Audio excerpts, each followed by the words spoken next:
Saatnya merayakan semua rasa dalam kehidupan. Rasa yang bahagia, rasa yang penuh nestapa. Rasanya saatnya kita terus sadar bahwa semuanya dapat pudar. Tidak ada yang abadi dalam dunia. Tangis dan bahagia adalah satu cerita.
Hal yang aku syukurin kayaknya sehat deh. Kayaknya itu udah jadi patokan sekarang untuk bersyukur. Karena kalau ngelihat dari beberapa tahun yang lalu sampai hari ini yang paling mahal itu ya sehat.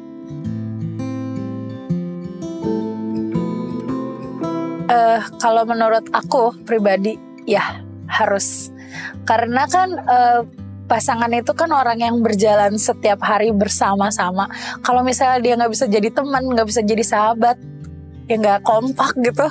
Ya mau jadi apa rumah tangganya gitu. Tiap hari pasti jadi kayak ribut gitu kan. Kemungkinan untuk ribut itu jauh lebih besar.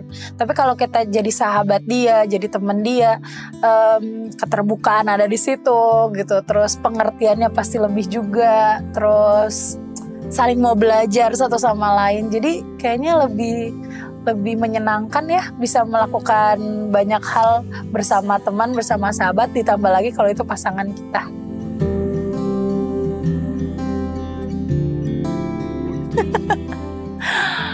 Apa ya, hal yang paling sulit itu sebenarnya mau belajar mengerti perbedaan sih. Maksudnya kan kadang-kadang di otak aku seperti ini, aku pengennya seperti ini gitu. Cuman kan di otak si pasangan kan belum tentu kan gitu. Mungkin cara pandang dia melihat sesuatu hal tuh beda. Nah, untuk menyamakan itu sih, dan belajar untuk rendah hati itu ternyata nggak gampang sih, untuk mau kayak oke, aku mau mengerti, lu juga punya mau gitu, aku juga punya mau dan dia harus mengerti. Itu kayaknya hal yang lumayan sulit, tapi ternyata ketika dikerjakan bersama pasangan yang tepat, menyenangkan. Satu sih, diobrolin sih. Jadi semua hal, mau itu baik, mau itu kurang baik, mau itu enak atau kurang enak, selalu aku obrolin. Tapi maksudnya pasti memilih waktu dan dengan cara yang bagaimana ya komunikasinya. Tapi semuanya aku kasih tahu ke dia dan dia pun kasih tahu ke aku. Jadi tidak ada rahasia di antara kami. Dan itu ternyata sangat membantu untuk menjalani hari-hari barengan.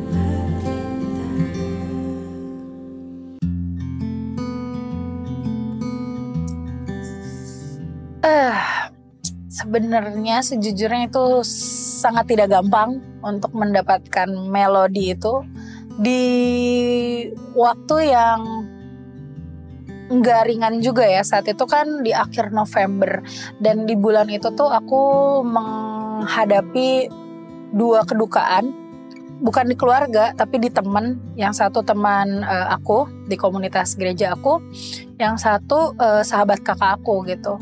Usianya masih pada muda, meninggalnya juga secara bisa dikatakan agak tiba-tiba.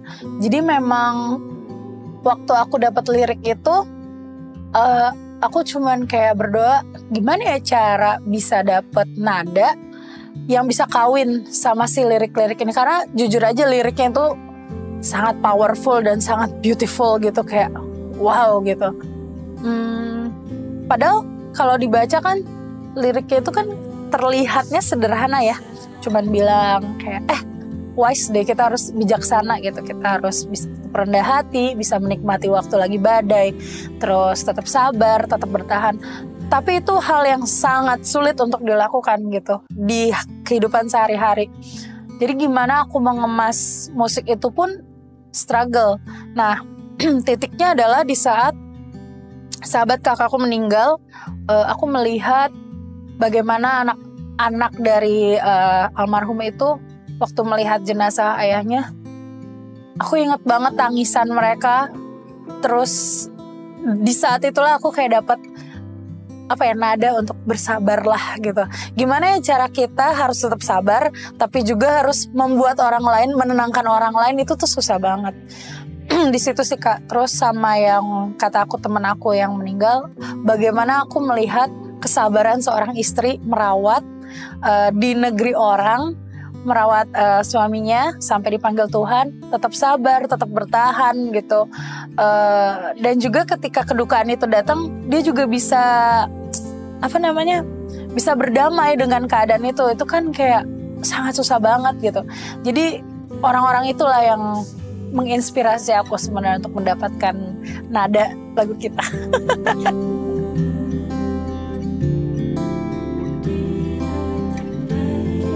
Ini pengingat buat aku pribadi supaya tetap sabar dan tetap bertahan dengan segala keputusan yang udah aku ambil gitu. Dan juga tetap bijaksana. Dan kalau misalnya untuk orang-orang sih, aku berharap ya itu bisa menguatkan mereka sih Kak di masa-masa yang sulit, yang kadang kita nggak tahu nih struggle-nya orang di sebelah kita. Jadi aku berharap itu jadi